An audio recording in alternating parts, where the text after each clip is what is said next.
Vamos a nuestro segundo tema en literatura. Hoy nos corresponde trabajar el clasicismo.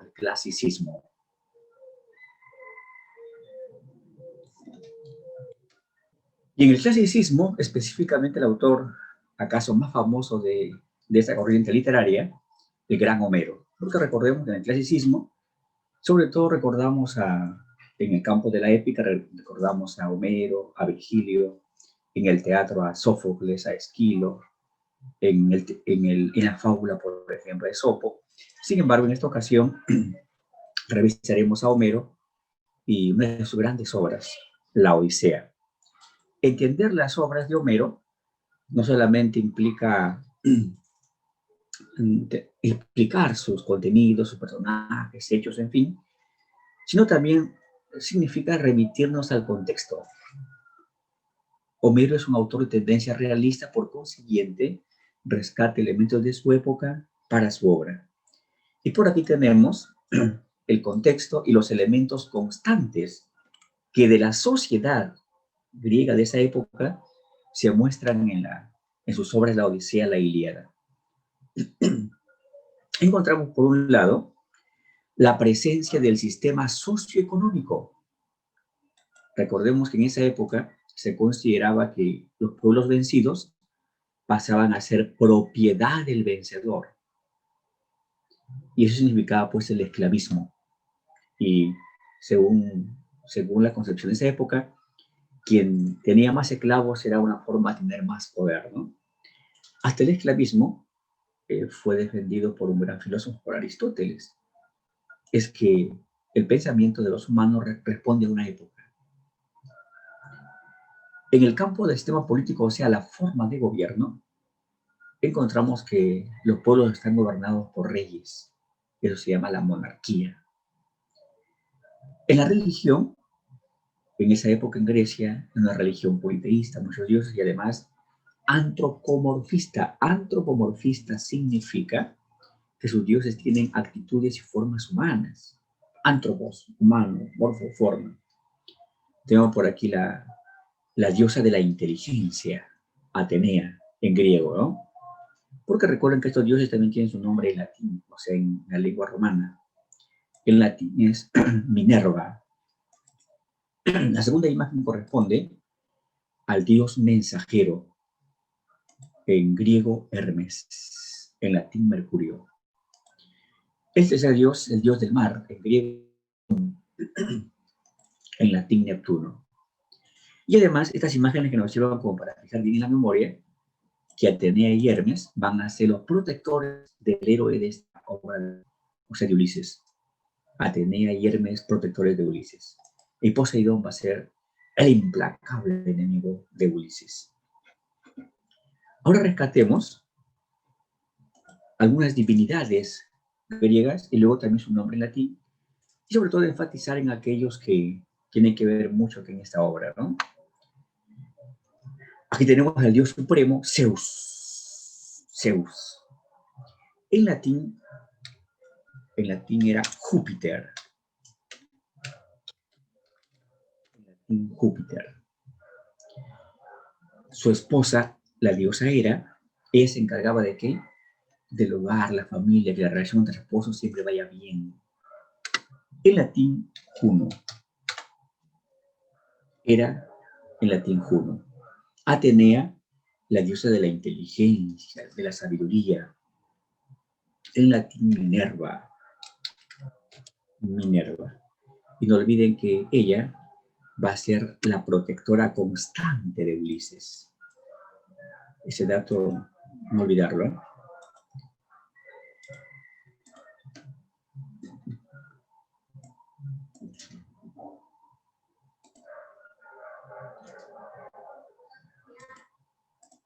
Tenemos luego Hefesto. Hefesto, el dios del fuego, de la fragua, el dios de la confección de armas y armaduras para los dioses. Hefesto. En latín, Vulcano. Hermes, el dios del comercio y los mensajes, el dios de los pies con alas, el veloz. Hermes, en latín, Mercurio. Apolo, el dios de la belleza masculina y de las artes, de la música, en latín Febo. Y si asociamos este dios a una de las obras de Homero, o sea, la Ilíada, el dios Apolo es el dios principal de Troya, de los troyanos. Afrodita, la diosa del amor y la belleza, en latín Venus. En latín Venus. También asociado a lo que es a la fertilidad, a lo erótico. Ares, el dios de la guerra. Marte, en latín Marte. Hades, el dios del inframundo, el dios del mundo de los mundos. En latín Plutón. En latín Plutón. Artemisa, la diosa de los bosques y la cacería. En latín Diana. Poseidón, el dios del mar. En latín Neptuno. Neptuno. Demeter, la diosa de la agricultura, en latín Ceres. Ceres. Por consiguiente, fijando bien en la memoria que Atenea, o sea, Minerva, Hermes, es decir, Mercurio, son los apoyantes constantes de Ulises. Poseidón, el dios del mar, o sea, Neptuno, será su implacable enemigo. Cuando hablamos de Homero, debemos fijarnos que él corresponde a una corriente literaria y la corriente más antigua del mundo europeo. Corriente literaria significa que se ha organizado, la literatura se ha organizado, en los autores tienden a escribir de manera semejante, ¿no? Veamos los elementos del clasicismo y además de toda corriente literaria. Todo conjunto de autores llegan a formar una corriente según tengan ubicación temporal, ubicación espacial, representante y además esas obras tengan características comunes. Vamos con la corriente más antigua del mundo europeo, el clasicismo. Y siempre se habla del clasicismo greco-latino, porque se funda en Grecia y después continúa en Roma. La ubicación temporal se calcula del siglo X a.C. al siglo V después de Cristo. O sea, duró un promedio de 15 siglos, un promedio de 1500 años. Un promedio de 1500 años. Ubicación espacial, Grecia y luego continúa en Roma. Representantes, a nivel de los griegos, Homero con sus obras La Ilíada y la Odisea, Sófocles con su gran obra Edipo Rey, Aristófanes con su obra, su comedia Las nubes, Safo con su poema Oda a la diosa Afrodita, Píndaro con sus epinicios. También sería por aquí recordar a Esopo con su obra llamada simplemente Fábulas. Ahí está, Fábulas. A nivel de romanos, Virgilio con su máxima obra La Eneida, Plauto con su comedia El Mercader, Fedro, también autor de fábulas, 90 fábulas, Ovidio, poeta, El arte de amar. Y por aquí tenemos las características del clasicismo. Toda corriente literaria debe tener una ubicación temporal, una ubicación espacial, y debe poseer características además representantes. Una característica, por aquí lo resaltamos y lo ponemos también con mayúsculas, es el fatalismo. El fatalismo se opone al libre albedrío. ¿Qué es libre albedrío? Libre albedrío es esa creencia o esa consideración de algunos sistemas filosóficos o religiosos que consideran que cada ser humano llega a este mundo y el ser humano forja su propia vida, para bien o para mal. O sea, cada quien es dueño de su destino. Eso es libre albedrío. Y que es un concepto cristiano. En oposición, para los griegos, seres humanos no éramos libres de nuestra vida. No. Los seres humanos, según los griegos y romanos, nacíamos ya con un destino fijado por un elemento llamado el hado, o sea, la fuerza del destino, el hado. Y a esa fuerza del destino, ni siquiera los dioses a veces podían evitarlo. Por tanto, vamos a encontrar que en las obras griegas, en las obras de Homero, la Odisea, los seres humanos están predestinados. Otro concepto importante en el arte griego, el equilibrio. El equilibrio. O sea, que ambos elementos, o que los elementos estén en la misma jerarquía, en la misma importancia. Por ejemplo, ya sabemos que toda obra tiene fondo y forma, siempre. Entre ambos debe haber equilibrio. ¿En qué sentido? Si escribes una obra con un gran contenido, la forma también debe ser bien trabajada, con gran nivel. Además, cuando uno escribe, pone de por medio su razón y su sentimiento. Su razón y sus sentimientos, ambos deben estar en equilibrio. También uno crea, escribe literatura y tiene de por medio la realidad lo que puede imaginar, lo que uno puede imaginar. Por tanto, entre realidad y fantasía también se exige que haya equilibrio. Es decir, para los griegos y romanos no estaba bien hablar de predominio o de carencia en el arte de esa época. Ni predominio ni carencia, equilibrio. Otro concepto importante es el antropocentrismo. El antropocentrismo. Para los griegos y romanos, pese a que se consideraban manejados también por los dioses, pero en su literatura se veía a los seres humanos como elementos principales, como protagonistas. Considerar al hombre como centro del mundo, eso significa antropocentrismo. En el caso de la literatura, como centro de la obra literaria. Otra cualidad muy valiosa es el uso didáctico. Uso didáctico. Para los griegos y romanos, la literatura debería tener virtudes, o resaltar virtudes. ¿Por qué? Porque la literatura se emplea para educar a las nuevas generaciones. Si revisamos la Ilíada, ahí las virtudes principales son el honor y el perdón. En la Odisea, la astucia y la fidelidad. Y de ese modo cada lector, en esa época, por lo común había especialistas en cantar la Ilíada de la Odisea, es decir, el oyente, el público, el que en una plaza pública, en un local especial, escuchaba al poeta declamar esa obra. Y además, fue una literatura muy original y además de gran belleza, hasta el punto que sus conceptos han servido después de 3000 años, siguen sirviendo a veces como puntos de partida importantes para avanzar y para definir la ciencia y el arte actual. Ahora sí, después de revisar aspectos externos del contexto, vamos ahora sí ya netamente ya a la obra literaria. La Odisea. Odisea porque en griego el nombre es Odiseo y en latín Ulises.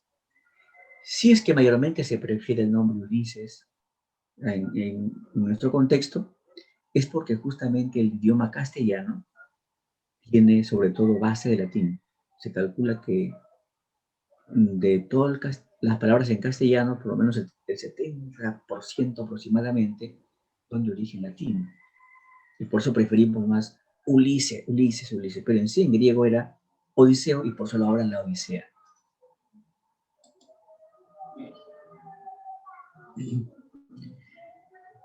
Nos concentramos ahora sí en la forma. No olviden que una obra es una dualidad. Forma y fondo. Forma y fondo. O fondo y forma. En la forma hay que precisar el género literario, la especie, la estructura, el narrador, las técnicas, los recursos expresivos, el lenguaje. a nivel de género literario, si es que una obra era antigua, narraba hechos, pero en verso, ese era el género épico.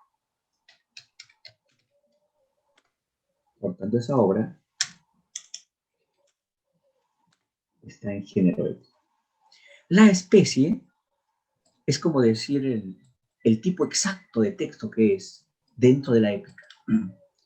Hay que recordar que la épica tiene sobre todo tres formas o tres especies: la epopeya, el cantar de gesta y el poema épico.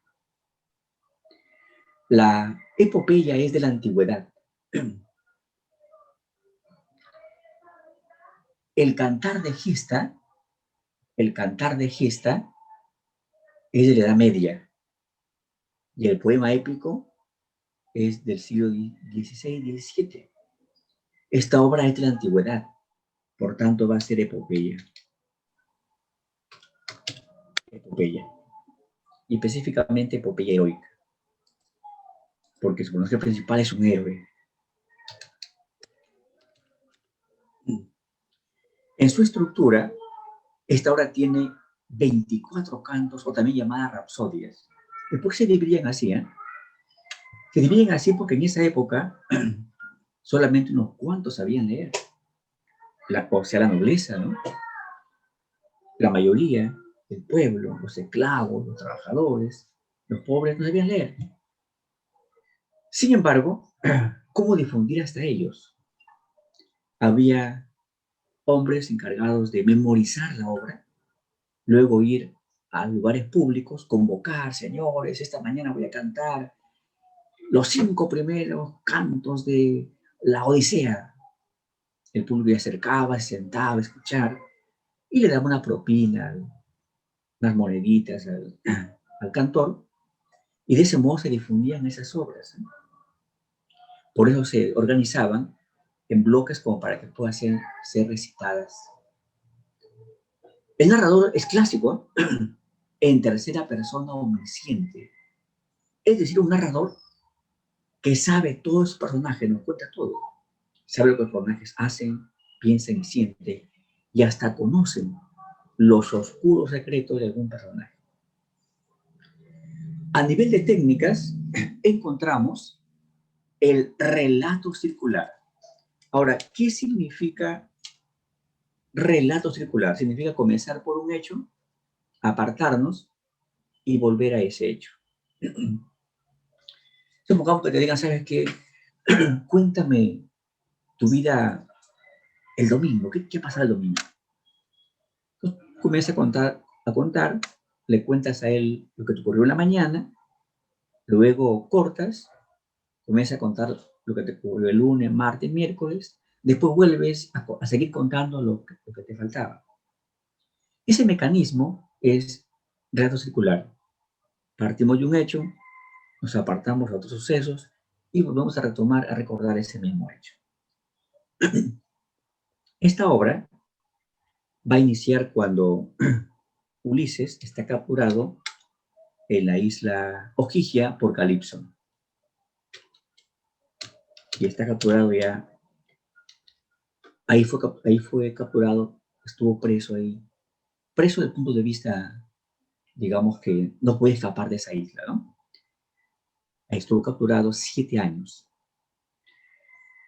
Luego, el narrador ya nos cuenta otros sucesos.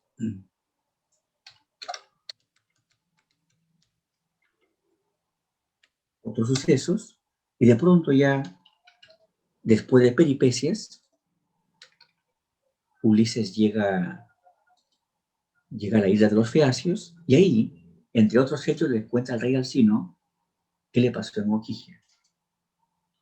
Después se aparta, y la parte final, cuando habla con su esposa, después de reencontrarse de 20 años con su esposa, después de 20 años, le cuenta también, entre otros episodios, también le cuenta lo que pasó en Ogygia.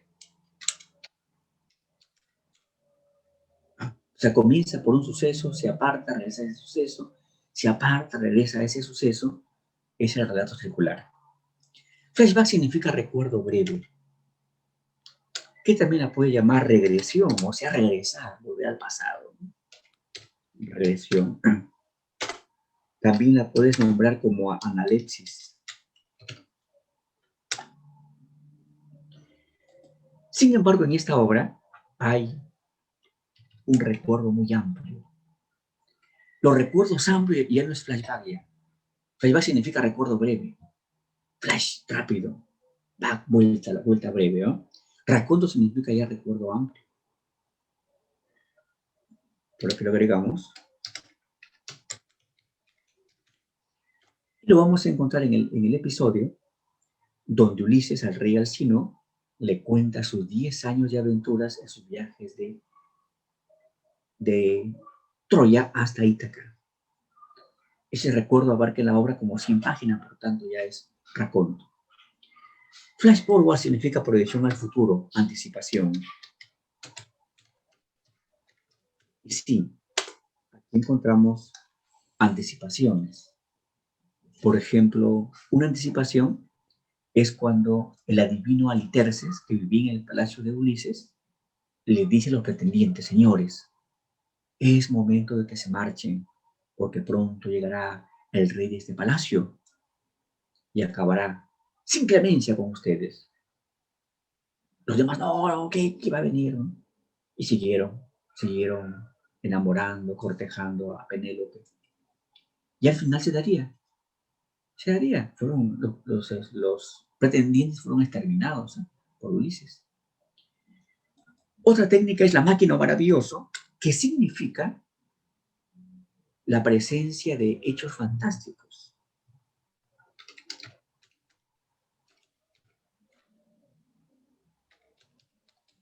La máquina maravilloso, la presencia de lo real a lo fantástico. Si revisamos los recursos expresivos, que no es más que decir las figuras literarias, ¿ah?, los recursos expresivos son sobre todo las figuras literarias. De manera constante en las obras de Homero encontramos el epíteto, o sea, usar adjetivos sobreentendidos. Por ejemplo, la sangre roja y decir sangre roja, agua mojada, universo infinito, noche oscura. También se usa bastante el símil, se va comparando.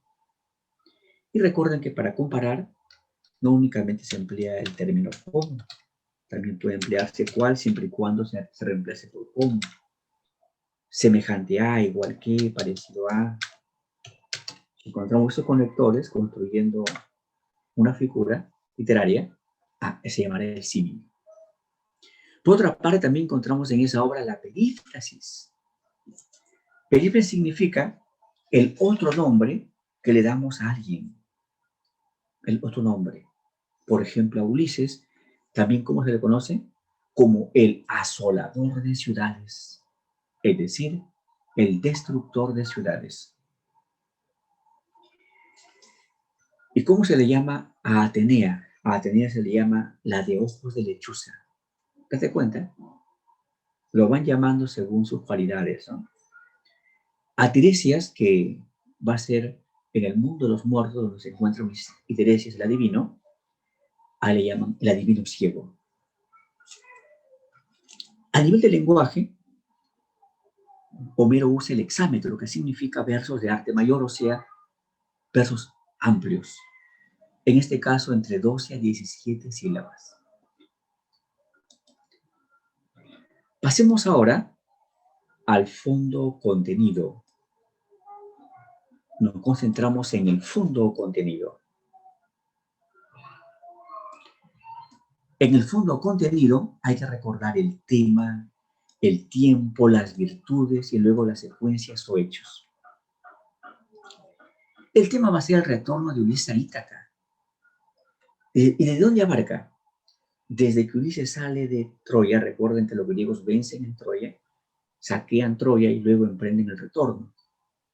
Desde el retorno desde Troya hasta llegar a Ítaca y consumar su venganza, es el tema de la Odisea. El retorno de Ulises a Ítaca, un retorno dificultoso, ¿no?, porque demoró 10 años. Desde Troya hasta Ítaca El peor navegante lo hacía en algunos meses. Ulises, gran navegante, el astuto, lo hizo en 10 años. Esta obra abarca 10 años, 10 años. A nivel de virtud de la astucia, por Ulises, el astuto, el inteligente, el hábil.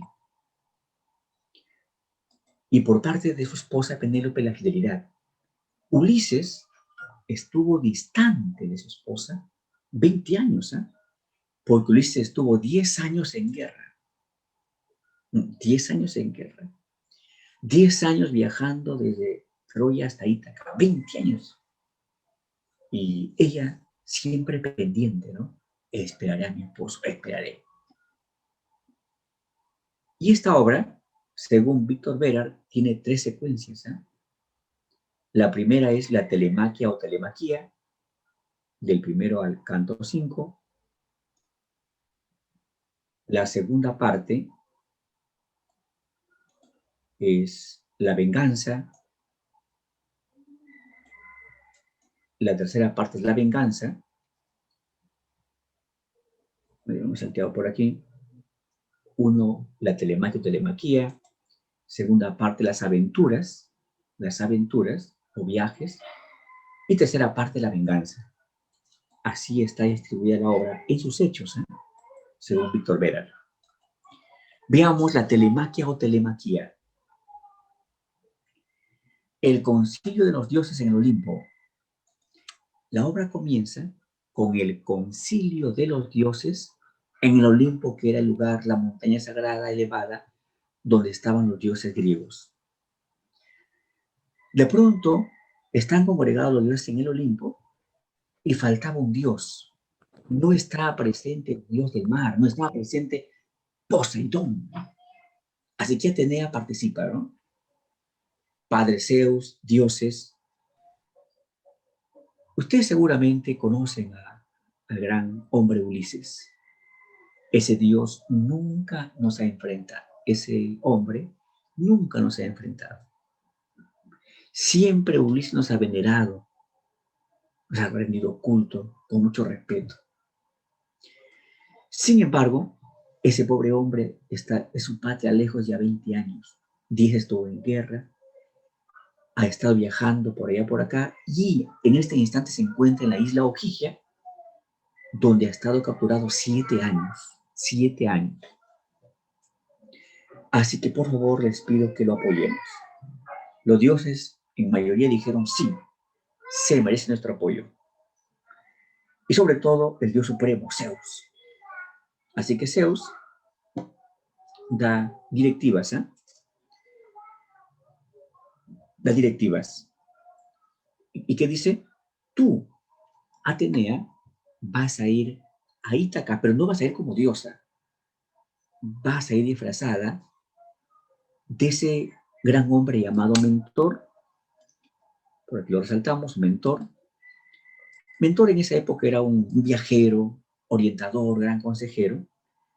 Va a tomar esa forma. Te vas a presentar ante Telémaco, que está en Ítaca, le vas a convencer para que vaya a buscar, vaya a indagar por su padre. Por consiguiente, Atenea, en apariencia del consejero mentor, motiva a Telémaco para que averigüe sobre su padre. Telémaco va a Pilos, ahí gobernaba el rey Néstor, y luego va a Esparta, ahí gobernaba Menelao. ¿Quién era Néstor? Néstor fue gran amigo de Ulises, ambos combatieron en Troya, eran amigos, se apoyaban en la guerra. Telémaco llega a Pilos y el rey le dice, hijo, no sabemos nada de tu padre, más bien nos preocupa que un gran navegante, un gran astuto, aún no vuelva hasta los que no eran reyes, los esclavos han vuelto algunos, y él no, qué extraño, ¿no? Inmediatamente, ¿qué hace Telémaco? Se va a Esparta, ahí gobernaba Menelao. ¿Menelao quién era? Era el esposo de Helena, y Menelao también estuvo en la guerra contra Troya. Y ahí había un viajero y le dicen que sí, que él lo va a informar. Y el viajero le dice, ¿sabes qué, joven? Sí, vi a tu padre. Navegaba, pasé por la isla Ojigia y vi a tu padre en la orilla. Pero, ¿sabes qué, muchacho? Mm, no es conveniente pues que vayas hasta allá. A lo mejor la diosa se molesta, la diosa Calipso, y en venganza te provoca daños a ti, tu padre va a sufrir. No, más bien que le aconsejan, vuelve a Ítaca y defiende el honor de tu madre, de esos pretendientes que osan estar en el trono. Y según Telémaco, eran 108 pretendientes, ¿eh? 108 pretendientes. Ahí está, de Proteo le informa que vio a su padre en la orilla de la isla Ojigia. Mira, Proteo, ¿eh? Proteo. Ahí está. No olviden, ¿eh? El que le informe era Proteo, ¿no? Listo. Mientras tanto, ¿qué hace Zeus? Habla también con Hermes. Hermes, anda a la isla Ojigia y dile a la ninfa Calipso que el Supremo, yo ordeno que libere a Ulises. Hermes va a la isla Ojigia, Zeus ha ordenado la liberación de Ulises. Calipso, por más que estaba obsesionada por Ulises, no le quedó otra. Lo ordenaba el Supremo. Así que ya se fue. Ulises, eres libre. Hay herramientas, hay madera, construye tu embarcación y vete. Ulises construye su embarcación y ahora sí al mar, a navegar con esperanza rumbo a Ítaca. Ulises, después de 7 años, es liberado por la ninfa Calipso. 7 años, ¿eh? 7 años. Ulises navega sobre una balsa rumbo a Ítaca. ¿Y qué había pasado con el dios Poseidón que no estaba en el Olimpo?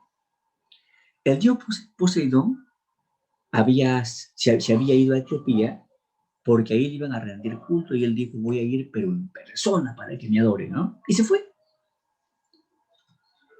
Y sucede que regresaba ebrio de Etiopía rumbo al Olimpo, regresa por su mar y observa que un hombre navegaba. Lo mira bien, era Ulises. ¿Qué? Un momento, un amigo escapando por... No, no mentira.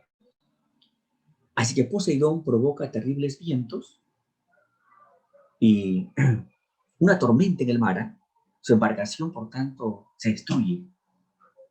Ulises se coge de un madero y dice, ¿ahora qué voy a hacer? Y de pronto aparece una diosa y le dice, Ulises, no creas que así vestido vas a poder soportar nadando o vas a intentar salir del mar. Y lo aconseja quitarse la ropa. Y él se lo quita, ¿no? Bueno, esto es una lógica ya. Si es que estás en una lancha, en un barco, en un yate, y tu embarcación naufraga, claro, te vas a lanzar por emergencia, de repente rápido, al mar, ¿no? Antes que la embarcación de repente se hunda. Sin embargo, lo recomendable es al instante sacarse la ropa porque la ropa no permite pues, deslizarse adecuadamente en el agua, ¿no? Más bien te va a tender a hundir. Entonces Ulises, desnudo, se coge de un madero, poco a poco el agua lo lleva casi hasta cerca de la orilla y de ahí él nada ya, ¿no? De pronto, entre arbustos en la noche, por ahí se duerme, se abriga por ahí desnudo y ahí está, bueno, esperando al siguiente día, ¿qué isla será? ¿Quién lo puede apoyar?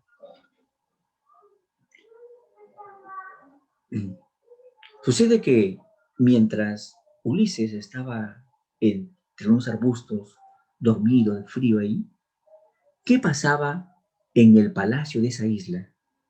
Era la isla Esqueria, la isla de los Feacios. En el palacio, en su habitación, dormía la princesa Náusica. Dormía y aparece tener su sueño. Sabes que, Náusica, tú ya estás muy hermosa, muy joven, en edad de matrimonio. Y no es correcto que tu habitación te una cochinada, mira. Cosas por allá, cosas por acá, desorden, todo. Así que mañana muy temprano vas a convocar a tus doncellas, a tus esclavas, y van a limpiar, ordenar este cuarto. Luego la ropa sucia la van a lavar, pero no acá. Van a irse por la orilla del mar, hasta llegar a un manantial de aguas transparentes. Ahí van a lavar la ropa. Listo. Por consiguiente, en la mañana, Nausicaa hizo tal como la diosa lo había sugerido. Después ya se van con sus doncellas rumbo a ese manantial por la orilla del mar, y las doncellas, dos doncellas iban adelante.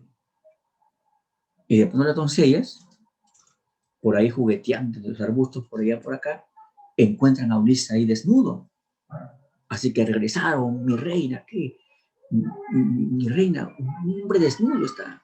Ulises se pone detrás de unos arbustos y le dice, señorita, usted debe ser de alcurnia por su vestimenta. Y le cuenta, ¿no?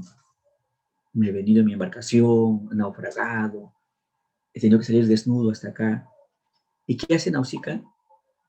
Le obsequia una túnica y sandalias y le dice, buen hombre, vaya al palacio de mi padre, él te va a apoyar. Mi padre es el rey Alcino. Por consiguiente, desnudo llega a la isla de los Feacios, a la isla Esqueria, gobernada por Alcino el rey y Aret la reina. Ellos tenían una hija, Nausicaa. Y así ya finaliza lo que es la telemaquia o telemaquia.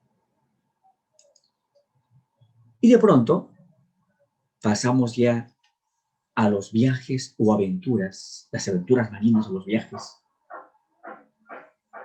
Ulises ya está en el palacio del rey Alcino, el rey Alcino lo apoya y le dice, buen viajero, vamos a ayudarte. Te voy a regalar un bote con pocos tesoros para que vuelvas a tu patria con algo. No va a ser correcto que tú hayas luchado contra Troya, o sea, hayas apoyado a Grecia en esta guerra. Eres un héroe tú y vas a regresar a tu isla sin nada. No está bien. ¿Ya? Pero ¿sabes qué, amigo? ¿Te parece bien que nos acompañes en el almuerzo? Ya, que sea así.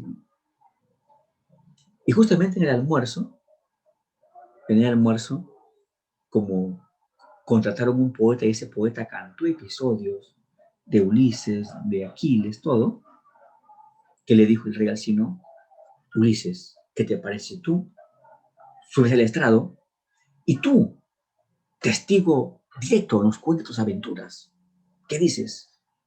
Aceptó Ulises. Ulises va a contar ante el rey Alcino sus 10 años de aventuras, desde Troya hasta Ítaca.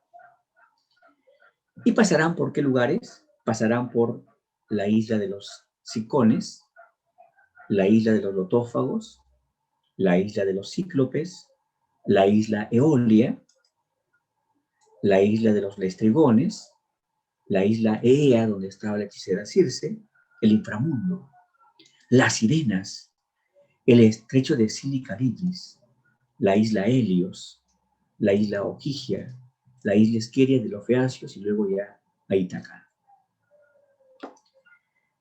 Veamos en orden esos rumbos y también para precisar también hay los hechos. ¿Ah?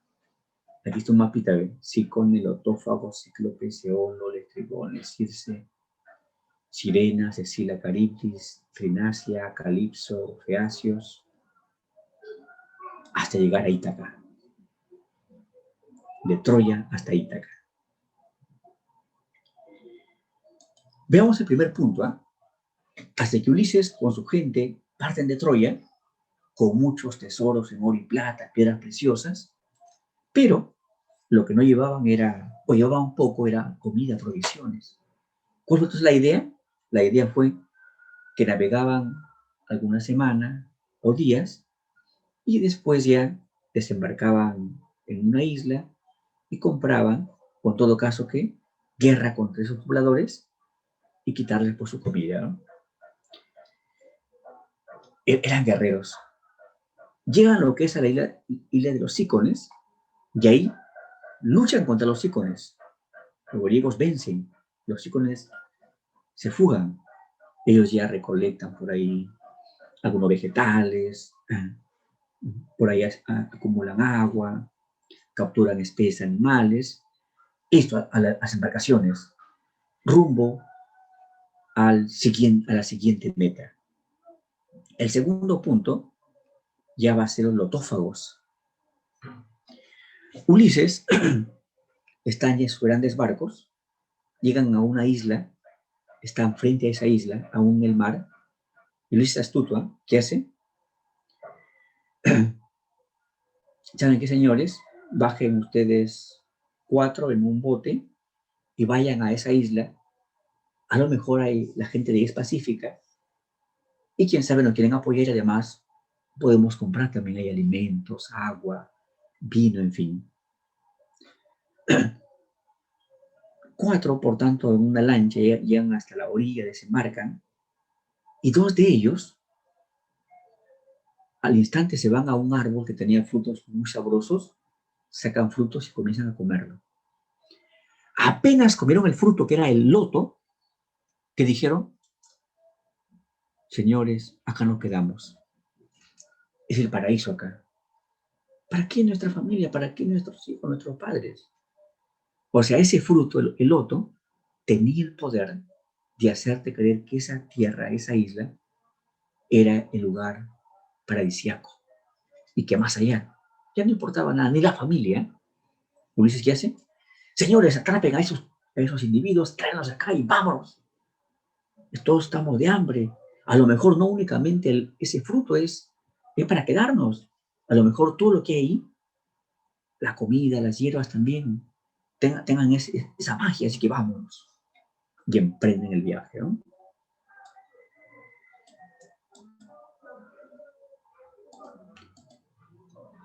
Luego llegan lo que es a la isla de los cíclopes, que eran unos gigantes con un ojo en el centro, ¿eh? Unos gigantes. ¿Eh? Así que Ulises llega a esa isla, desembarca con su tripulación, y que les dice, señores, vamos a explorar esta isla. Yo voy a dirigir la exploración, pero no van a ir todos, solamente escogeré a 12. Tenía más de 100, ¿eh? Escogió únicamente a 12. Los demás vuelvan a los barcos. Si es que en 3 días no regresamos, ustedes se van. Porque 3 días significaría que ya estamos muertos. Ulises y sus 12 compañeros entran a esa isla, aparentemente pacífica, ven que en los cerros había cuevas y se van a la cueva más cercana. Entran, una cama enorme, mesa enorme, ovejas ya muertas, peladitas, carne de oveja ya todo, lista ya, colgada, barriles con leche de oveja. Así que ellos disfrutaron, ¿eh? Dijeron, como traemos un cofre que tiene oro y plata, a los dueños vamos a pagar por los gastos. Y además, hay que ver que nos vendan productos para llevar, ¿no? Esperan, al atardecer, entra el dueño de esa cueva, Polifemo, porque lo apuntamos, ¿eh? Polifemo. Ya con sus ovejas, entra, cierra la cueva con una roca enorme, prende la fogata y de pronto observa 3 chiquititos. ¿De quiénes son? Ulises astuto, ¿eh? Señor Polifemo, somos huéspedes. No les he invitado. ¿Y han osado comer mis alimentos? Señor, no se preocupe.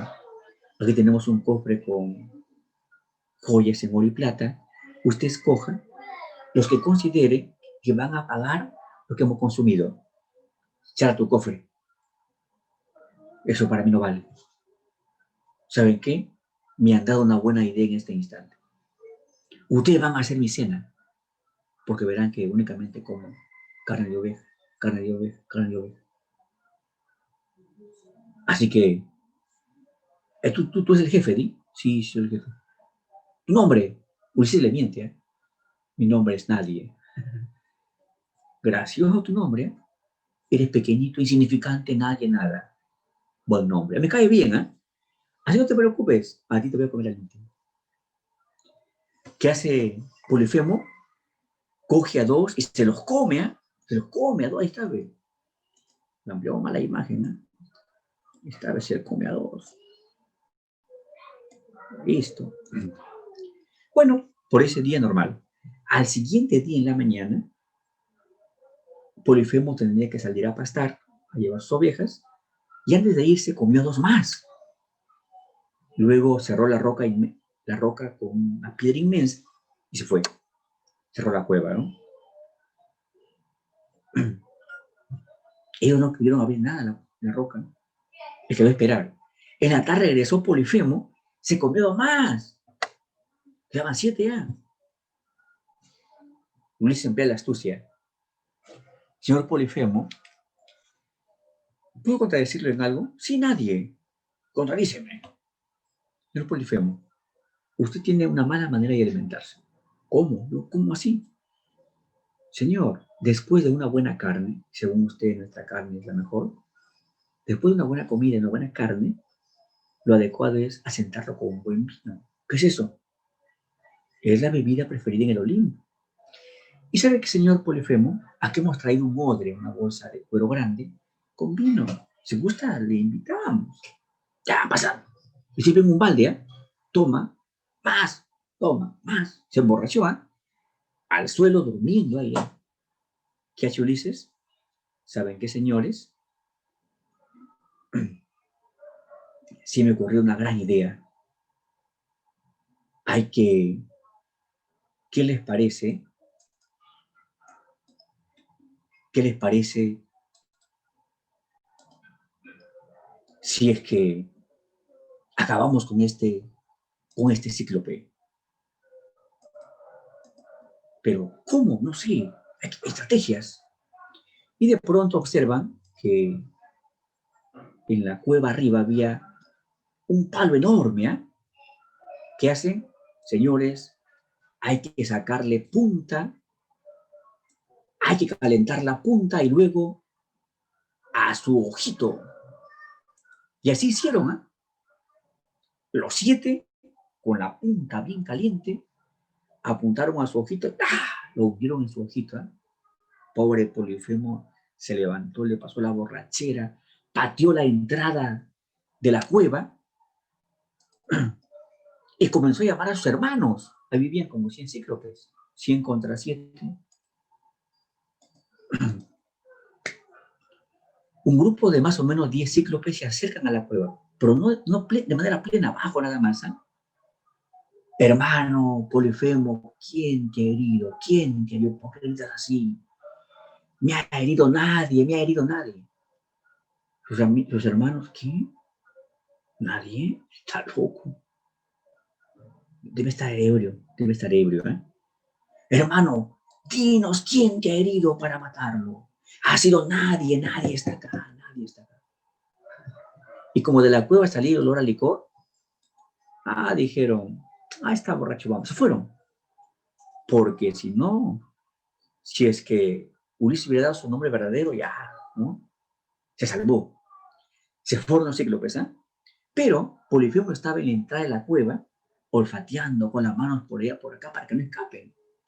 ¿Y ahora cómo escaparon? Sucede que Ulises vio que Polifemo, cuando tocaba una oveja, le decía con calma, con cariño, ovejita, bebé, ya pollo, anda afuera, anda a comer tu pasto.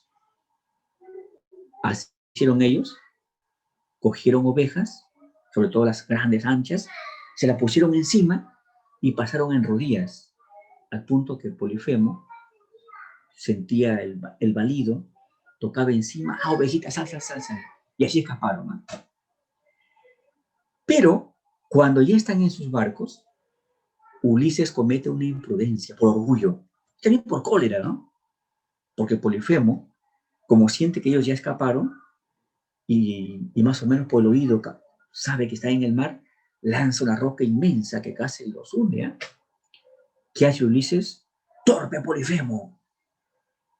Voy a decirte mi verdad.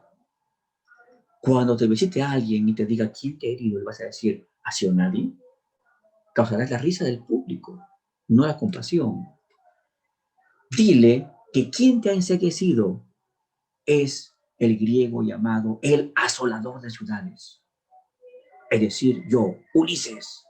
Mi nombre es Ulises. Grábalo bien. Y luego comenzaron a remar, se fueron para su mala. Polifemo, ciego, invocó a su padre, el dios del mar. Poseidón era su padre.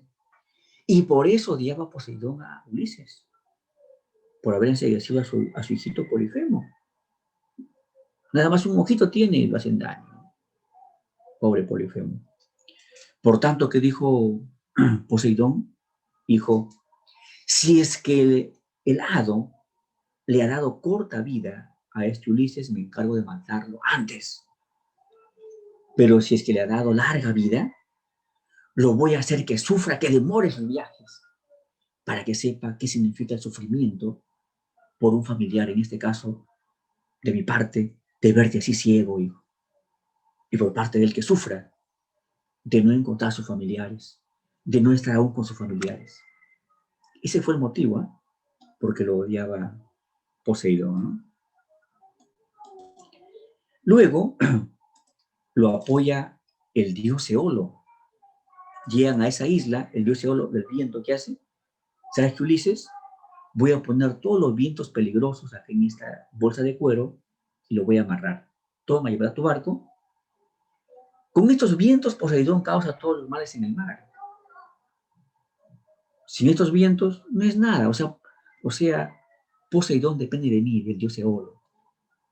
Así que Ulises se va con el odre, lo pone en su embarcación, le dice, amigos, ahora sí a remar rumbo a Ítaca. Y se iban remando, remando por días, semanas, y de pronto ya estaban frente a Ítaca ya. Estaban a una media hora de Ítaca, ya se veía a lo lejos Ítaca. Ulises, ¿qué hace? Se sienta un rato, dice, voy a descansar un ratito, me despierta. Porque él estaba siempre vigilante, pues, ¿no? Se duerme. Sus amigos, ¿qué dijeron? En esa bolsa de cuero, ¿qué traerá? Hay que ver qué tesoro le ha dado de oro, ¿eh? Y seguramente nos va a repartir porque Ulises es buena gente, ¿eh? Lo abren y salieron todos los vientos y de estar frente a Ítaca, lo trajeron hacia el frente de la isla Eolia, al frente de la isla de Eolo, ¿eh? Eolo aparece ahí, ¿sabes que Ulises y tu tripulación? Ustedes deben estar maldecidos por los dioses. Largo de aquí, largo de acá. Los bota Eolo. Luego llegan lo que es a una isla donde se veía una zona comercial, lo que sí, en el puerto se veían hombres gigantes, musculosos, atléticos, ¿no? Y desde lejos los llamaban, vengan para negociar. Ulises, ¿qué hace? Únicamente envía unos 10, ustedes bajen en sus botes, lleven oro, plata y negocien a ver por alimentos, por agua, por vino. De pronto, una primera lancha con 4 tripulantes llega hasta la orilla del puerto.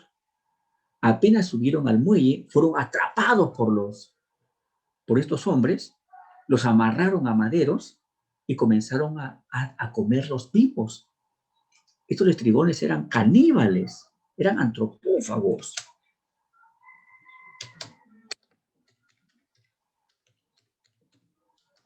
Eran antropófagos. Así que, ¿qué hace Ulises? Se acercan un poco con sus flechas, todo, tratan de defender a sus compañeros y escapan, ¿eh? Escapan. Luego, llegan lo que es a la isla Ea. En la isla Ea habitaba la hechicera Circe. La hechicera Circe. Así que Ulises, ¿qué hace? Llegan a esa isla. ¿Quién vivirá en esta isla? ¿Qué isla será? ¿Saben qué, señores? Vamos a hacer lo siguiente. Ulises llama a su mejor soldado, a Euríloco. Venga para acá, Euríloco. Euríloco, ¿sabes qué? Vas a dirigir 22 soldados y van a explorar esta isla. Traigan alimentos, tal vez uva, lo que pueda haber, ¿eh? Cacen animales, en fin. Así que, con estos 22, ve a explorar esta isla. Los demás vuelven a sus barcos, ¿eh? De pronto, entran a esa isla todo tranquila, ven que había para recolectar muchas frutas, había animales para cazar. Y cuando llegan al centro de la isla, encuentran un palacio enorme, lujoso. Pero un momento, un palacio solito en esta isla, como que sea un templo, un lugar sagrado. Saben que soldados, ustedes los 22 entren a este palacio y salen a informarme. Se queda fuera un loco. Los 22 entran al palacio, llegan a la sala principal y ahí estaba la bella Circe, la hechicera, bondadosa, sensual, hermosa.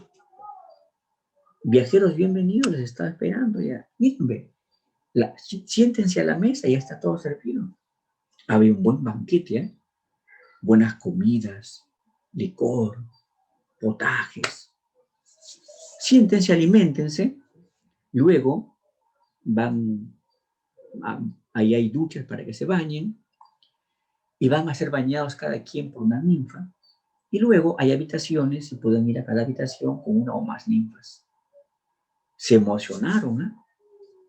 Comida, bañar, traje nuevo y encima podemos llevar a nuestra habitación una o dos ninfas o más. Se emocionaron, se confiaron, comenzaron a comer, era alimento embrujado. Los 22 se convirtieron en cerdos. Están los cerdos. 22 cerdos, ¿eh? Afuera seguí esperando al Oríloco, pero hasta el mediodía nada. Volvió, ¿sabes qué, Ulises? Hay un palacio enorme.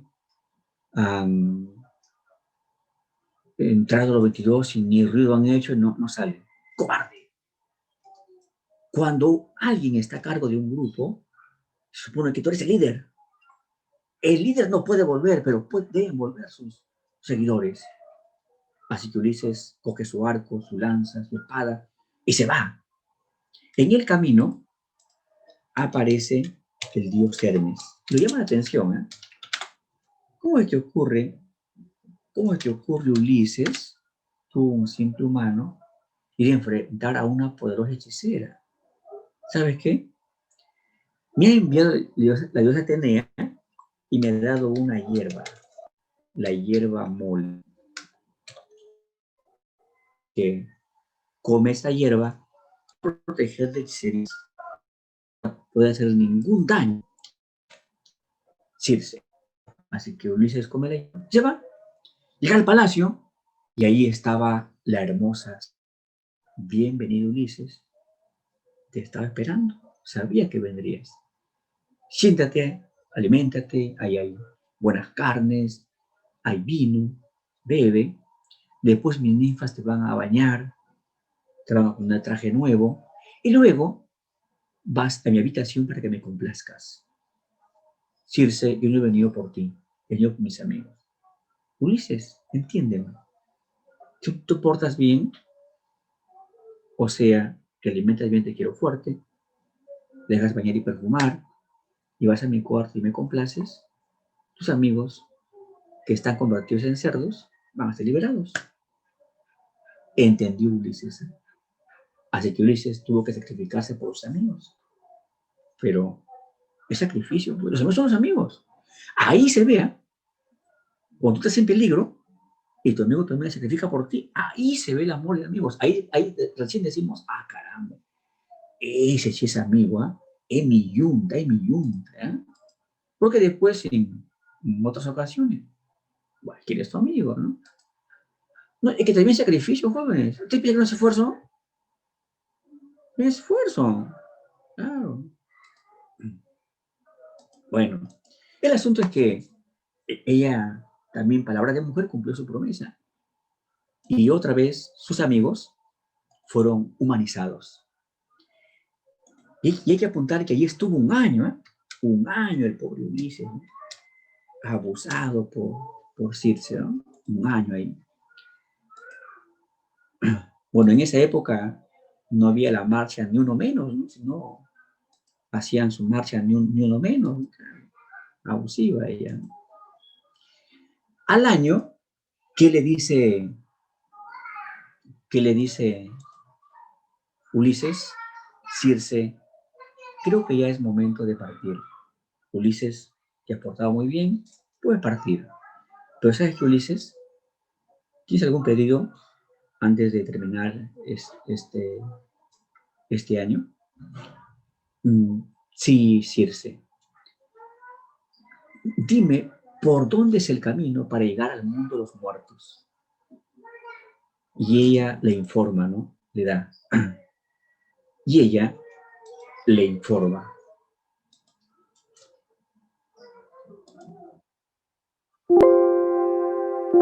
Esto.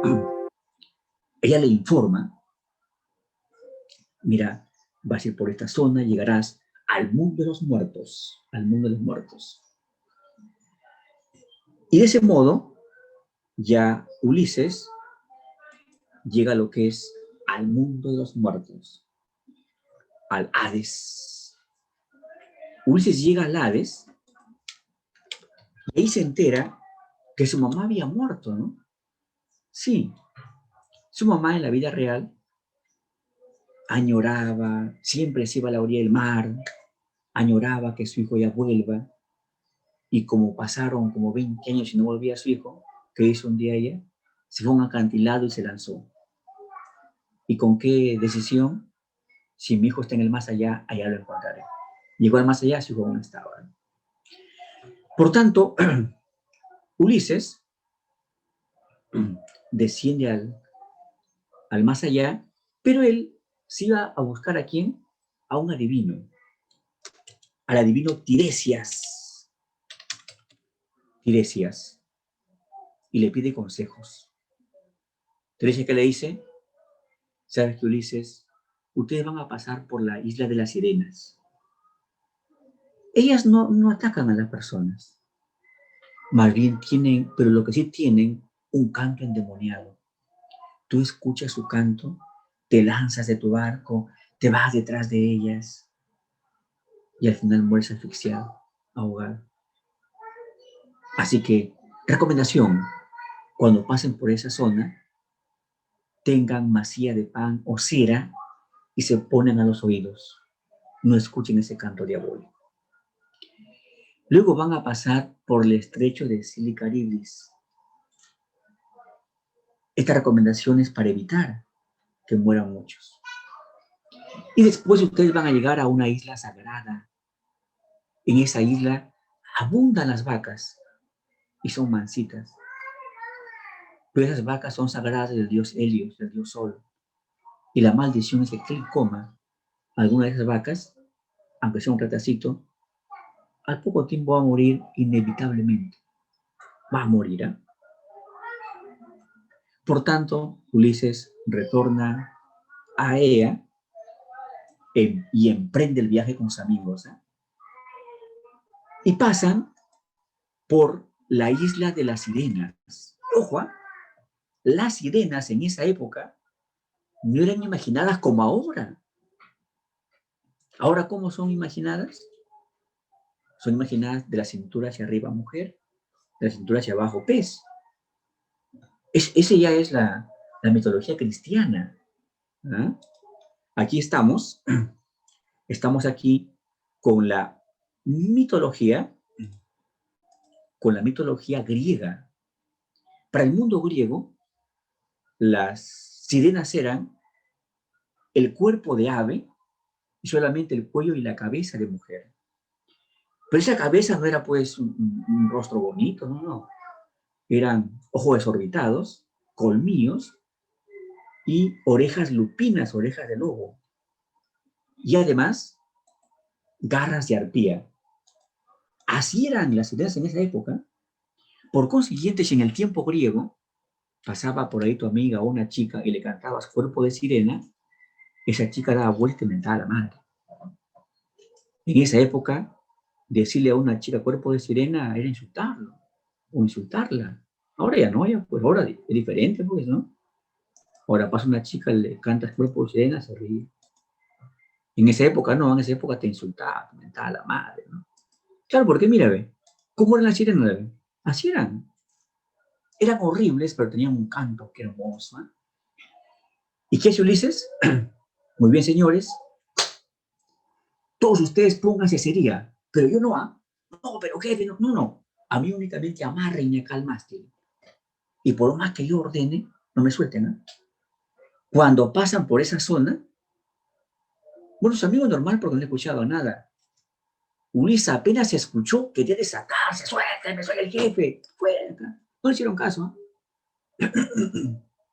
Y cuando pasaron esa zona ya, Ulises dijo, señores, gracias por no soltarme, ¿eh?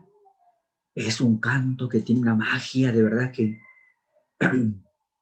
si no hubiera estado amarrado, me lanzaba y seguramente fuera una víctima más. Pasaron esa zona, ¿no? Luego pasan por la zona de Escila y Caribdis. Escila era un monstruo con varias cabezas, aquí está, ¿ven? Y la embarcación pasaba por ahí cerca y se iba pues con su cabeza jalando humanos, ¿no?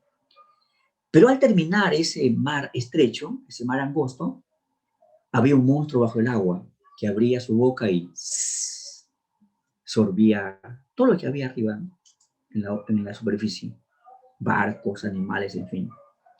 Y ahí, al menos, la mayoría sobreviven y así llegan a la isla Helios de las vacas sagradas. Por aquí lo apuntamos. A la isla Helios. Ahí está, la isla Helios. Él nos aconseja, señores, comer alguna carne de esta vaca es una maldición inevitable para la muerte.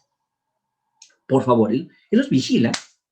Así que estuvieron por ahí varios días preparando sus barcos, todo, llevando provisiones, todo. Y ya la última tarde, él después de almorzar, ¿qué hace? ¿Saben qué, señores?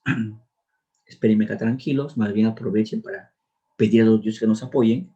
Yo voy a esa montaña, a ese pequeño cerro, a pedir a los dioses por nosotros, por nuestro viaje. Él se va a esa montaña, reza a los dioses, todo, le pide un apoyo, y se acuesta un ratito y se duerme.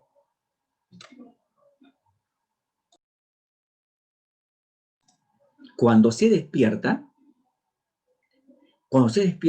dice, caramba, es hora de partir ya.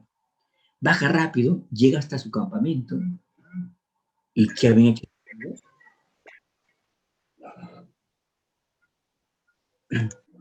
Tus amigos, habían comido carne de vaca. Él les increpa, ¿pero qué han hecho? Pero que Ulises, amigo, si te ha dicho, un muerto te ha dicho que no va a ir mal, ¿cómo lo vamos a creer? Bueno, señores, así que partamos con fe. ¿Eh? Suben a sus embarcaciones, apenas avanzan un poco en el mar, hay una pequeña tempestad, un pequeño oleaje, los barcos se hunden y solamente uno sobrevive, el que no había comido carne de vaca, o sea, Ulises, el único sobreviviente, ¿eh? El único. Ulises se prende de un madero y llega a la isla Ogygia, donde habitaba Calipso.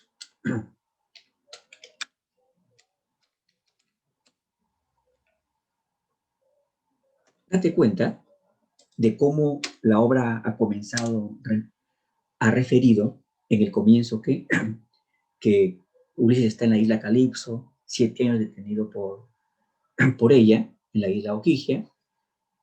Pasan otros hechos y de pronto vuelve otra vez. Otra vez volvemos a Calipso y la isla Ogygia. Porque lo apuntamos que el pobre Ulises ahí estuvo 7 años abusado por la ninfa Calipso, ¿no? Ahora sí vamos ya a la venganza, a la venganza. Pero por aquí hay que referir un hecho muy emotivo. Además, pregunta examen de admisión. ¿Quién fue el primero en reconocer a Ulises en Ítaca? Reconocerlo, o sea, sin que lo diga ya, es Ulises, ¿no? Cierto, su perro, y apúntalo, su perro se llamó Argos, Argos, su perro, Argos, A-R-G-O-S. Ulises llega a su palacio, nadie lo conocía. Es que la diosa Atenea lo había convertido en ¿qué? En mendigo y anciano para que él pueda entrar a su palacio, observar, preparar estrategia y consumar la venganza. Se acerca al palacio y allí estaba en la puerta un perro viejito, tenía más de 20 años el perro. Sarnoso estaba, pulgoso el perro, ¿no? Encima ciego, pero aún tenía buen olfato. Olió, era su dueño. El perrito se levantó a las justas, corrió hacia su dueño, se abrazó a él. Se abrazan Ulises y su perro. La impresión fue tan fuerte para el perrito, le dio infarto al perrito. Se murió el pobre Argos. Y por aquí tenemos ese breve episodio. En conclusión, ¿no? El perro, el mejor amigo del hombre. Veamos por aquí, veamos ese episodio.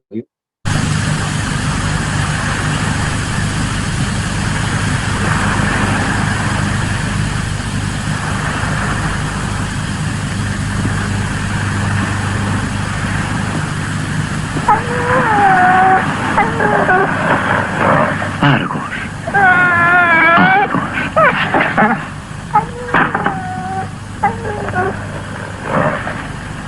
Me has reconocido.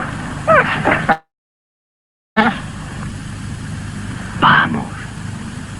Calla. Sí, viejo amigo.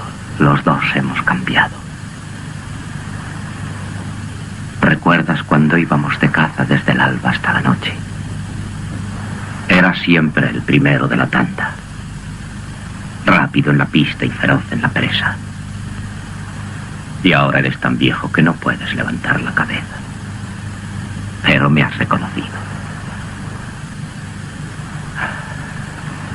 Solo por ti me parece cierto mi regreso.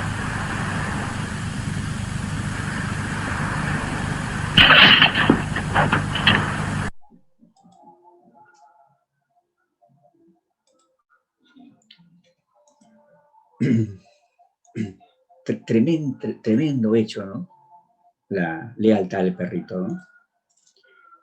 A ver, vamos ahora lo que es la venganza, a oírla.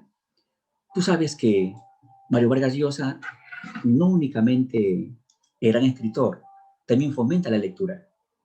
Y él tiene una serie llamada Mi novela favorita, en donde, mediante voces adecuadas, todo, van representando, pero oralmente, ciertas obras, ¿no? En este caso vamos escuchando lo que es la última parte de la Odisea, la venganza.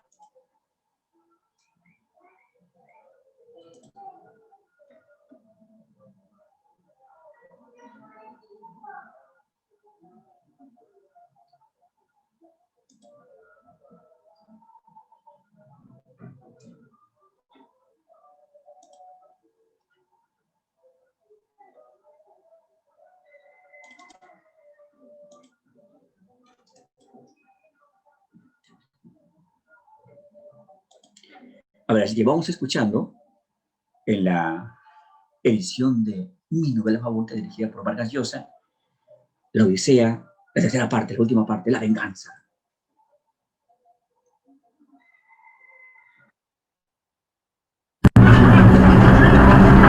Luego del desaire al viejo pordiosero que era Ulises, la diosa Atenea inspiró a Penélope a presentarse ante los pretendientes llevando un arco y una flecha. ¡Escúchenme, ilustres pretendientes! Les traigo el gran arco de Ulises para proponerles una prueba. Quien con sus manos lo tense y luego lance una flecha que atraviese, uno a uno, los 12 ojos de 12 hachas que estarán puestas en fila, será quien me lleve consigo, lejos de esta casa, para siempre. Ninguno tuvo éxito. Cuando solo faltaban Antínoo y Eurímaco, el porquerizo Eumeo salió del palacio seguido por Ulises, y el héroe le dijo al porquerizo: Escúchame, amo. ¿Acudirías tú en ayuda de Ulises si acaso él apareciera? Sin pensarlo, daría lo que fuera porque los dioses trajeran a Ulises de regreso a su casa. El corazón de Ulises se llenó de alegría y fuerza y dijo: Pues Ulises, soy yo. Después de 20 años regreso a mi patria. Sé que entre todos mis servidores, solo tú y el pastor Filetio han deseado mi retorno. Eumeo lo miraba absorto, sin saber si debía creerle. No me reconoces. Pues aquí hay una prueba irrefutable. Mira. Esta es la cicatriz de la herida que me hizo un jabalí. ¿La recuerdas? Los ojos de Eumeo se humedecieron. Señor. Lloró, rodeó a Ulises con sus brazos y le besó la cabeza. No llores más. No sea que alguien salga de la casa y te vea. Necesito tu ayuda. Le diré que me dejen usar el arco. Los pretendientes se negarán, pero tú me lo pondrás en la mano. Luego enviarás a que cierren todas las puertas del palacio y del patio. Eumeo asintió, y los dos regresaron al palacio. Allí encontraron a Eurímaco, lamentándose por haber fallado la prueba. Fue entonces que Ulises habló. Pretendientes de la ilustre reina, denme ese arco para que ante ustedes pruebe yo mi fuerza. ¡De ninguna manera! Mientras los pretendientes insultaban a Ulises, el porquerizo cumplió sus instrucciones. Y Ulises tendió el arco muy fácilmente. Un amargo enojo se apoderó de los pretendientes. Todos cambiaron de color, y entonces Zeus dejó sentir su señal, tronando estrepitosamente. Ulises tomó el arco, estiró la cuerda y lanzó la pesada flecha de bronce, que no se desvió ni un ápice y atravesó todos los anillos de todas las hachas puestas en fila. Fue entonces que a una señal de Ulises, Telémaco ciñó una espada aguda, empuñó una lanza y se colocó al lado de su padre. Ha terminado esta prueba. Ahora apuntaré a otro blanco que ningún hombre ha acertado jamás. Diciendo esto, apuntó una flecha contra Antínoo, soltó la cuerda y le atravesó el cuello gritando: ¡Yo soy Ulises! ¡Y he vuelto a mi patria y a mi casa! Antínoo cayó muerto. Los pretendientes temblaban de pavor, buscando con la mirada lanzas y escudos. ¡Perros! No pensaban que retornaría jamás. Todavía estoy vivo y pretenden a mi esposa sin temor de los dioses. Pero ahora todos habrán de morir. El terror se apoderó de los pretendientes, pero Ulises no sentía piedad por ninguno. También se armaron Eumeo el porquerizo y el pastor Filetio, y los 4 hombres se pusieron a luchar contra todos los pretendientes. Pero de pronto vieron que Melantio el cabrero sacaba las armas que Telémaco había escondido y se las entregaba a los pretendientes. Es mi culpa, padre. El espía de los pretendientes nos ha delatado. Voy a matarlo. ¡No, hijo! Debemos resistir. Tú y yo nos quedaremos aquí. Que Eumeo y Filetio capturen a ese traidor y que lo encadenen a una columna. Vivirá mucho tiempo sufriendo viles tormentos. Los criados obedecieron mientras los pretendientes continuaban dirigiendo sus lanzas hacia Ulises. Pero apareció Atelea, quien volvió inútiles las lanzas, haciendo que milagrosamente se clavaran en el suelo. Los pretendientes dieron la espalda, espantados, y Ulises y sus hombres pudieron atravesarlos con espadas y lanzas. Entonces Ulises registró toda la sala. Quería ver si algún pretendiente de su esposa quedaba vivo, pero solo encontró un montón de cuerpos tendidos en medio de sangre y de polvo. ¡Reina Penélope! ¡Reina Penélope! Luego de la derrota de los pretendientes, Eumeo fue a la estancia de Penélope ¡Reina Penélope! para darle las buenas nuevas. Ulises ha regresado y ha dado muerte a los procaces pretendientes que le devoraban sus riquezas. Eumeo. Pobrecito. Los dioses te han vuelto loco. Ulises ha regresado, mi señora. No estoy loco. Es aquel pordiosero a quien conoces y que todos maltrataban. Telémaco ya lo sabía, pero callaba por prudencia. No te burles de mí, Eumeo. Ve a verlo con tus propios ojos entonces, mi reina. Todavía incrédula, Penélope bajó y encontró los cadáveres de los pretendientes. Y vio a Ulises, cubierto de sangre enemiga, junto a su hijo Telémaco. Madre, ¿por qué sigues aquí, lejos de mi padre? ¿Por qué no corres a abrazarlo? Mi corazón está en el fondo de mi pecho. Y no voy a hablarle, ni mirarlo a la cara. No puedo mirarlo. Pero si acaso es de verdad, Ulises y yo tenemos señales que todos ignoran y que solo nosotros podemos reconocer. Deja a tu madre conmigo, Telémaco, y que ella me ponga a prueba. Entonces Atenea extendió su gracia sobre Ulises y le dio una hermosura semejante a la de los inmortales. Pero Penélope dijo: Sigo sin reconocerte. Si tú eres quien dices que eres, ve a nuestro aposento y trae acá el lecho nupcial que construiste antes de irte a la guerra. Eso no es posible para mí, ni para ningún hombre viviente. Nadie podría transportar ese lecho de bronce, a menos que un dios lo ayudara a moverlo. Cuando Penélope escuchó esto, el corazón y las rodillas le temblaron. Ese extraño había descrito su lecho nupcial tal cual era. Entonces, echando sus brazos al cuello de Ulises, Penélope besó su bella cabeza. A la mañana siguiente, corrió por la ciudad el rumor de la muerte de los rivales de Ulises. Fue entonces que los demás hombres se reunieron en el ágora. ¡Este hombre nos ha inferido un gran perjuicio! Los hombres que se llevó en sus naves, todos han muerto. Y a su regreso, ha matado a los más bravos de los nuestros. ¡Escúchenme ahora a mí! Ulises no hubiera realizado tales hazañas sin ayuda de los inmortales. Y yo mismo he visto a un dios al lado de Ulises. Viendo que habría nuevamente sangre derramada, Atenea fue en busca de su padre Zeus. Padre, ¿fomentarás la guerra o restablecerás la concordia entre ambos bandos? Hija mía, obra según tu voluntad, pero te diré lo que más conviene.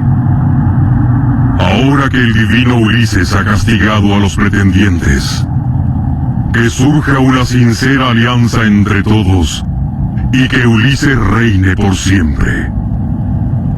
Nosotros llevaremos a estos hombres al olvido de la matanza de sus hijos y de sus hermanos. Así dijo Zeus.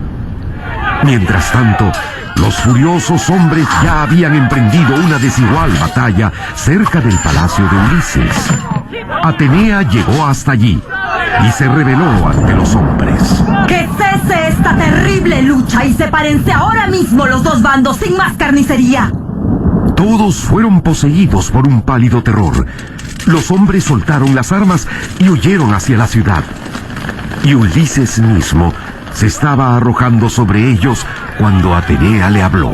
Divino Ulises, detente. Haz que cese la discordia de la lucha, no sea que Zeus, que a lo lejos reina, se irrite contra ti. Y Ulises obedeció, con el alma ahora llena de alegría. Y Atenea, hija de Zeus tempestuoso, selló para siempre la concordia entre ambos bandos. Y desde aquel día reinó Ulises en su Ítaca amada, de la mano de su reina Penélope, y el horrible recuerdo de la muerte sangrienta que se había desatado en esa patria quedó desterrado por siempre de la memoria de los hombres.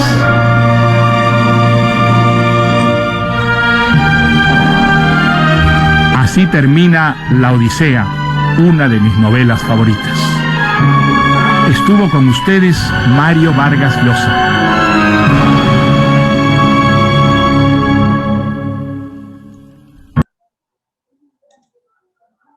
A ver, por aquí vamos sintetizando los hechos de la venganza.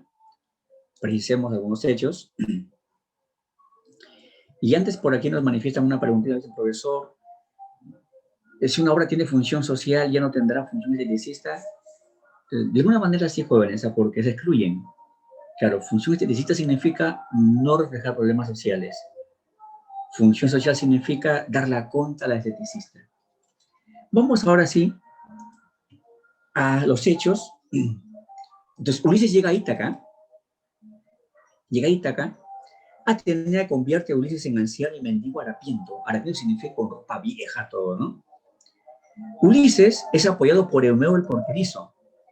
Eumeo, el pastor de cerdos, que fue su gran amigo, conoció hasta desde niño a Ulises, sin embargo, después de 20 años no reconocía. Es que después de 20 años cambiamos muchísimo, pues, ¿no? Ulises se presenta ante su hijo y le da evidencias, ¿eh?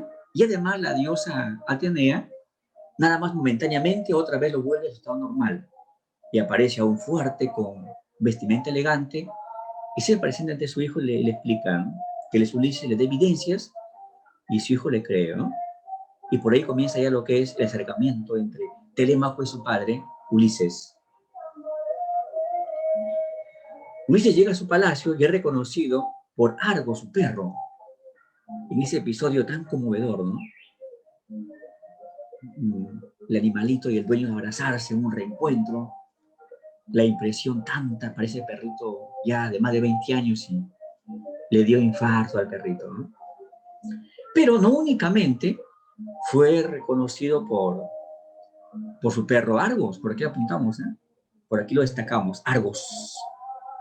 Ahí está, Argos.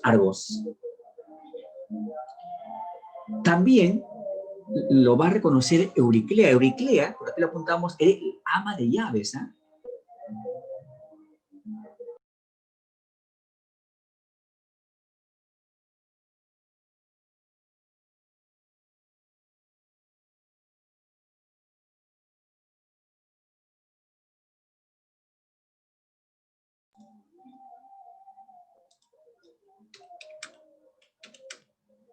era el ama de llaves del palacio de Ulises.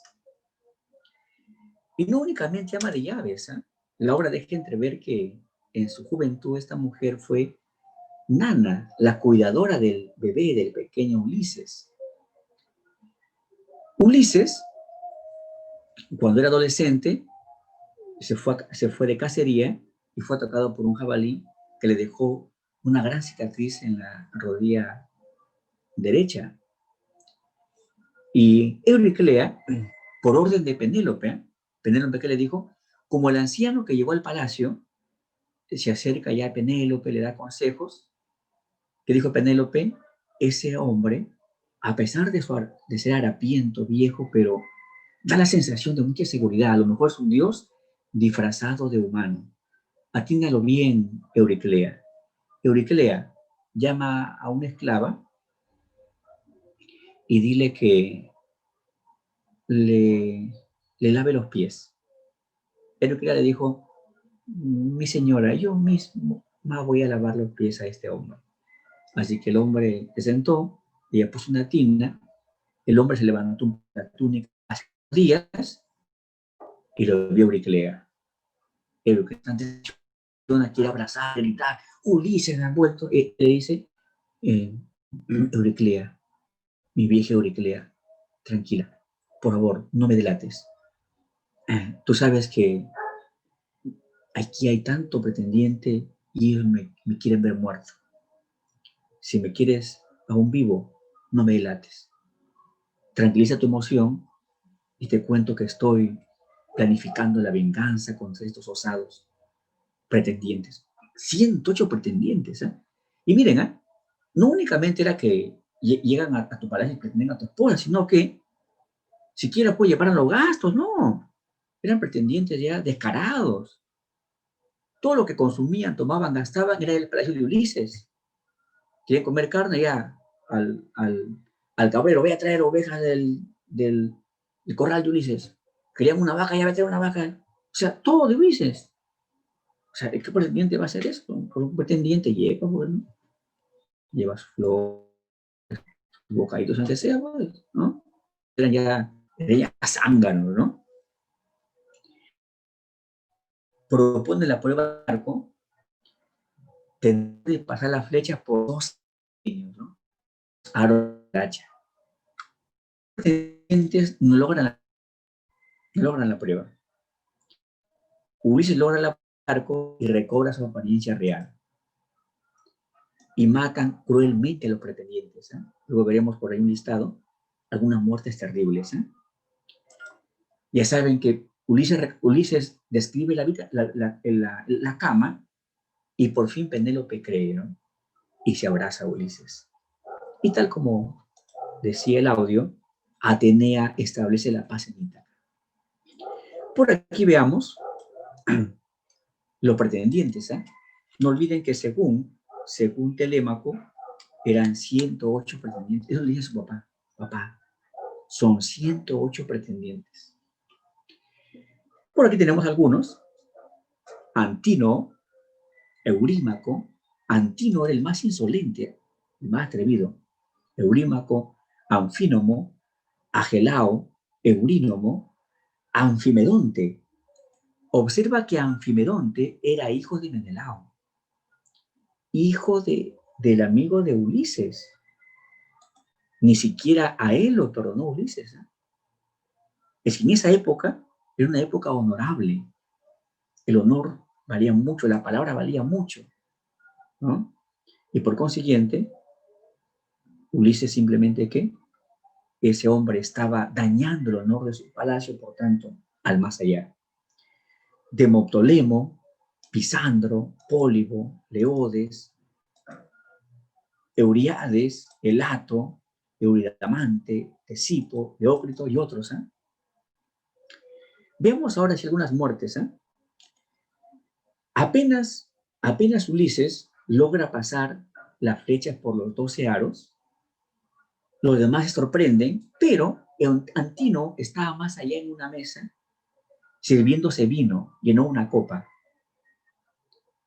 Y por tanto, da vuelta en dirección a Ulises, ¿no? ¿Y qué hace Ulises? Le lanza un flechazo, lo atraviesa la garganta. Luego, un flechazo contra Eurímaco que le entra al hígado. Una vez que matan a todos los pretendientes, ¿qué hace Ulises? Señores, hay que aplicar el repase. Comienzan a revisar a cada pretendiente supuestamente muerto. El que estaba herido se hacía el muerto, lo remataban, ¿eh? O lo asesinaban. Y de pronto uno de ellos se levanta. Leodes se levanta, se va hasta Ulises, se arrodilla. Ulises, perdóname mi corta vida. ¿Y sabes qué? Voy a concederte mi reino para ti. Es más, yo me haré tu esclavo, pero quiero vivir. ¿Qué hace Ulises? Levanta, te lanza tu espada, le cabeza. Leodes murió decapitado. ¿Eh? Y por aquí tenemos también los generales. El trabajador de la fue Melantio, por pastor de cabra. ¿Y por qué? Melantio, como Ulises, mientras los pretendientes estaban emocionados por la prueba de Eco, mandó esconder las armas de ellos, y al momento que Ulises comienza a atacarlos, ellos se asustan o tienen armas. ¿Quién les comienza a alcanzar armas? Melantio. Y además Melantio también tuvo una gran osadía. También participó también en la prueba del arco. O sea, era trabajador del palacio de Ulises y se atrevía a intentar lo que es quitarle a su esposa mediante la prueba del arco. O sea, qué osadía. Así que dijo Ulises, señores, para este traidor, la peor muerte. Al pobre Melantio lo amarran a una mesa, lo amarran de pies y manos, la cintura todo, le cortan las orejas primero, después le cortan la nariz, después le cortan el mentón, después le cortan las tetillas, después le cortan los genitales, luego le cortan las rótulas y después le cortan cada pie, cada mano. Que se desangre, que muera así. Esa va a ser, a mi modo de ver, la muerte más terrible que hay en esa obra. Pobre Melantio, por traidor, ¿no? Y encontramos también a leales. Por ejemplo, Humeo, el porquerizo, o sea, el pastor de cerdos. ¿Eh? Filetio, el boyero, o sea, el pastor de bueyes. Euriclea, el ama de llaves. De hecho, que también, pues, su hijo Telémaco. Y así la obra va a terminar con la paz en Ítaca, ¿no? Vamos ahora hacia los ítems. Tenemos ahí los ítems. Uno, son características del clasicismo griego. Estas dos preguntas son de examen de admisión. ¿Eh? 1, 2, 3, 4, 5. Veamos. Propone la B. Fatalismo sí, equilibrio cierto, predominio jamás. Ya saben, para el arte griego, ni jamás predominio ni jamás carencia. Armonía es como decir que haya equilibrio, carencia jamás. 1, 2, 4. Por consiguiente la C, ¿no? 1 la C. 1 la C. 2. Son características de la literatura clásica griega. Perfección y belleza, ¿cierto? Fatalista, bien. Politeísta, sí. Predomina, no, esta en el arte griego ni predominio ni carencia. Preocupación por el hombre es como decir antropocentrismo. Han lanzado previamente la D. Veamos si es cierto. 1, 2, 3, 5. Sí, la D. Pregunta 2, la D. 2, la D. Pregunta 3, el siguiente fragmento de la Odisea. Óyeme, Poseidón, que ciñes la tierra, Dios de cerúlea cabellera, si en verdad soy tu hijo y tú te glorias de ser mi padre, concédeme que Odiseo el asolador de ciudades, hijo de Laertes, que tiene su caseñita acá, no vuelva nunca a su palacio. Mas si le está destinado que ha de volver a los suyos y volver a su bien construida casa y patria, sea tarde y mal, en nave ajena, después de perder a todos los compañeros. Corresponde a la voz de Polifemo, sí, hasta que le pide a su padre, ¿no? En este fragmento sí hay fatalismo. Dice, si le está destinado que ha de volver a su patria, pero que demore entonces. Laertes es el papá de Ulises, ¿eh? Por aquí lo apuntamos, ¿eh? Los padres de Ulises, el padre, Laertes, y su mamá, Anticlea. Anticlea, que ya estaba en el más allá, ¿no? Esa actitud de venganza se debe a que Ulises le provocó un daño, claro, lo ensegueció, su único ojito, ¿no? Peleo se descarta ya, porque ya apuntamos ahí Laertes.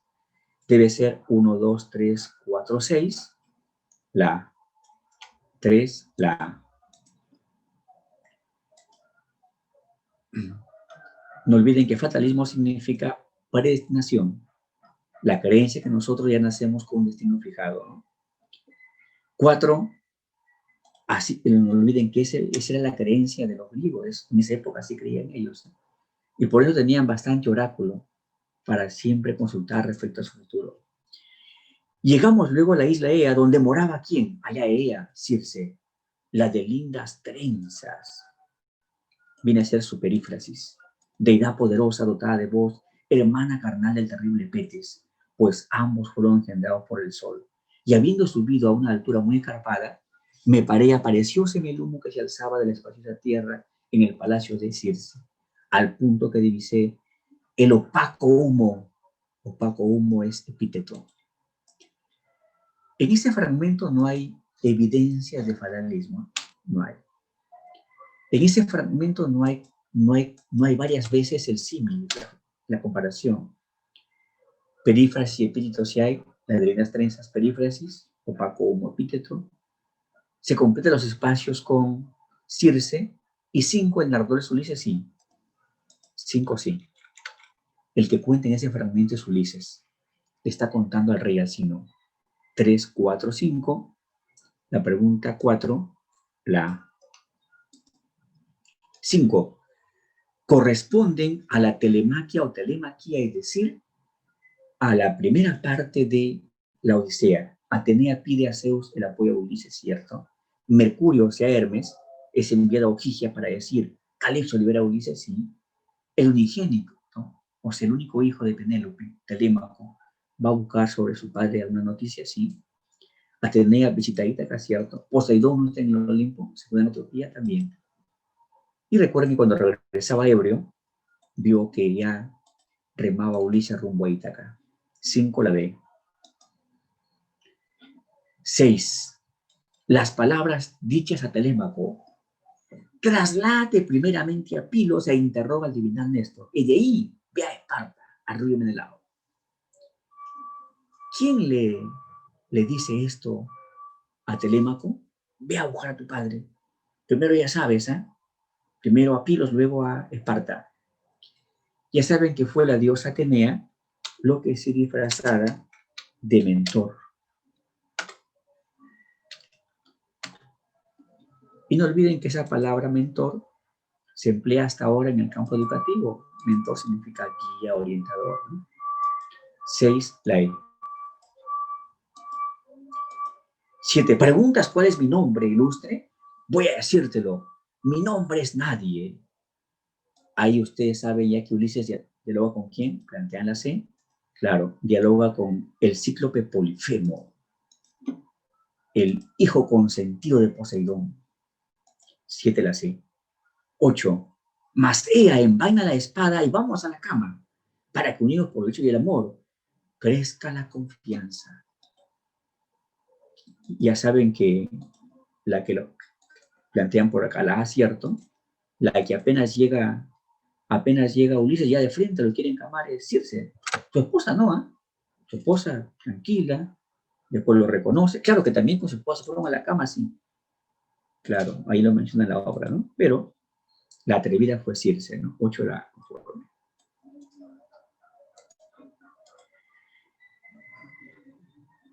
Vamos a la pregunta 9.